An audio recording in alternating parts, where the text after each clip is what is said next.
மகா பெரியவா ஆச்சரணம்.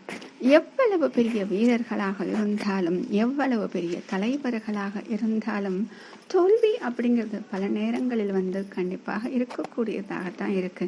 அந்த தோல்வியை எப்படி தவிர்க்கணும் அப்படின்னு யோசிக்கும் பொழுது சில சமயங்களில் இல்லை பல நேரங்களில் கூட அவர்களுக்கு புரியாத விஷயமா இருக்கும். அதை அவர்களுடைய வாழ்வில் சாதாரணமாக போகிற போக்கில் சொல்லக்கூடியவர்களை பல பேர் அவர்கள் சந்தித்திருப்பார்கள். அதன் மூலம் அவர்கள் வெற்றியை பெற்றிருப்பார்கள். அப்படி பார்க்கும் பொழுது வீர சிவாஜியை இதற்கு உதாரணம் சொல்லுவாங்க.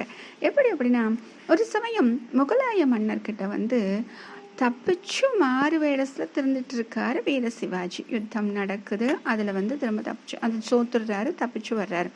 ஒரு நாள் அவருக்கு பசி எடுக்குது.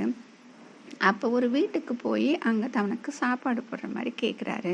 அப்போ அந்த வீட்டில் இருந்த ஒரு வயசான அம்மா அவருக்கு யாருன்னு தெரியாது, சிவாஜின்னு தெரியாது. அப்போ என்ன பண்ணுறாங்க, அப்போ தான் சமையலை முடிச்சிருக்காங்க. அப்போ எப்படி இருக்கும் உணவு, சுட சுட இருக்கும். அந்த கிழமை என்ன பண்ணுறாங்க அப்படின்னா, சிவாஜியை உட்கார சொல்லிட்டு சாப்பாடை பரிமாறுறாங்க. சிவாஜிக்கு ரொம்ப பசின்னொன்னே என்ன பண்ணுவோம், உடனே சோத்துல கை வச்சிருவோம் இல்லையா?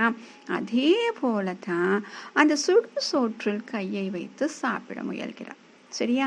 அப்ப என்னங்க ஆகும், அப்படி கையை சுற்றும் இல்லையா? அவரால் நிம்மதியா சாப்பிட முடியல. அப்ப அந்த பாட்டி சொன்னாங்களா, ஏன்பா நீயும் சிவாஜி போலவே விவரம் புரியாதவனா இருக்கிய அப்படின்னு சொன்னோன்னா அவருக்கு ஒரே பயங்கர ஷாக்காக போச்சு.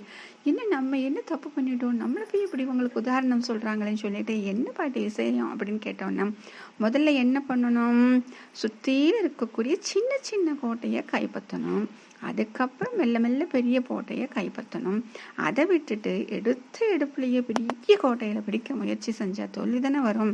முதல்ல என்ன பண்ணணும், சாதத்தோட ஓரப்பகுதியிலிருந்து எடுத்து சாப்பிடணும். அதுக்குள்ள நடுவில் இருக்கக்கூட சோறு என்ன ஆயிருக்கும், ஆறி இருக்கும். அதை விட்டுட்டு எடுப்புலேயே நடு சோத்துல கைய வச்சேன்னா எப்படி தம்பி, உன்னால எப்படி சாப்பிட முடியும் அப்படின்னு சொன்னார். அப்போ ஒரு சாதாரண கிழவியிடம் இருந்து போர் நுணுக்கத்தை கற்றுக்கொண்டார் சிவாஜி.